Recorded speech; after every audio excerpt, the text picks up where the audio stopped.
Survival horror.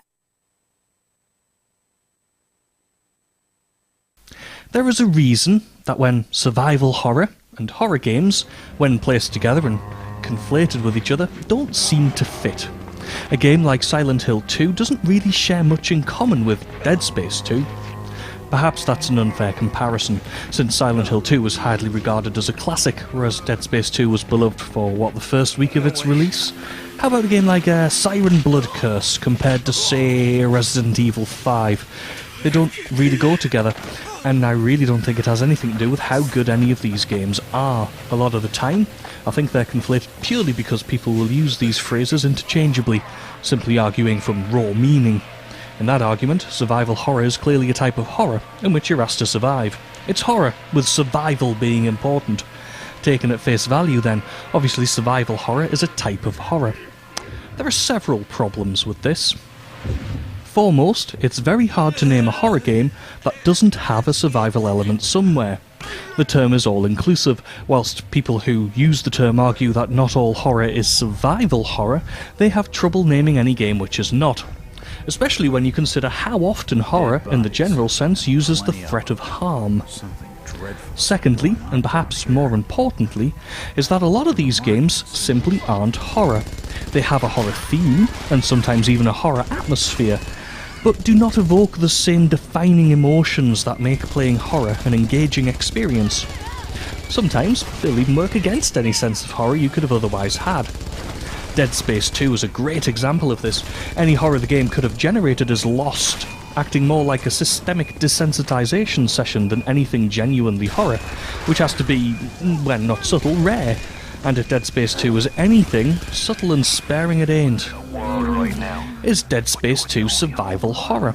Well, yes it is. Once we get rid of the idea of survival horror being a subgenre of horror, or even treating horror like a subgenre of it, and more correctly regard it as an action subgenre, it then makes a lot more sense. Survival horror games don't have to be about horror, as a lot of them aren't, but simply be inspired by horror, or have a gothic horror inspired enemies, or a gothic horror theme. Even if the survival horror aspect destroys the horror element of a game, we can still rightfully regard it as a survival horror. Such is the case with Dead Space 2, which would be a lot scarier if we were concerned with the atmosphere and steeping ourselves in a clever, horrific tale, rather than worrying about how much health and ammo we have because dying is such a drawn-out, tedious sequence. That would certainly be a more useful distinction than the all-encompassing one. Unfortunately, it doesn't seem to work that way. If we visit the Wikipedia page for survival horror, we'll discover that survival horror is, quote, a subgenre of action-adventure video games inspired by horror fiction. Or, another quote, these games make the player vulnerable by providing them with less ammunition and fewer heavy weapons than other action games. End quote. Good so far. The article goes on to explain a little history and further defines what it means by survival horror. Quote, the player must face a large number of enemies, but ammunition is sparser than in other games, and powerful weapons such as rocket launchers are rare. End quote. At this point it falls apart. It then includes, as an independent survival horror game, the brilliant Amnesia: The Dark Descent, a game which has no ammunition, no weapons, very few enemies, which you can't harm, and certainly no rocket launcher. As a side note, the talk page and page itself all make the claim that survival horror as a genre is only applicable to games. I think by the point when a quick Google of survival horror film returns almost 1.5 million hits, it has become something more. Although again, it is used interchangeably with horror. I find it odd and wonder if there is much precedent for a genre description to have picked up an entirely superfluous extra word. I would have thought it could only happen the other way around. Thus, a game being classed as survival horror gives us almost no information about a game. We can't say the game is a horror game, which would be infinitely more useful. It tells us that a game might have some horror theme in it at some point, possibly an inventory system. Once again, it has become an all-encompassing term, including many games most supporters of the phrase would never use to describe it. My point is not that survival horror has become meaningless, it's that survival horror never really existed. Now, I'm one of these people who doesn't like to complain about something without offering at least a glimpse of a solution, a direction to explore. In other words, an answer to, but what do we use in its place? I think the main problem with the term is its ordering.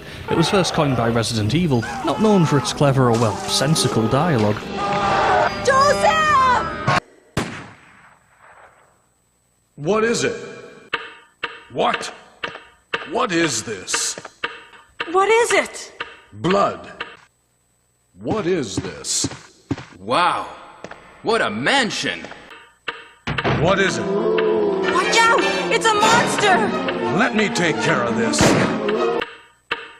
What is it? Kenneth was killed too. Maybe by this creature. Stop it! Don't open that door! Okay, let me handle this.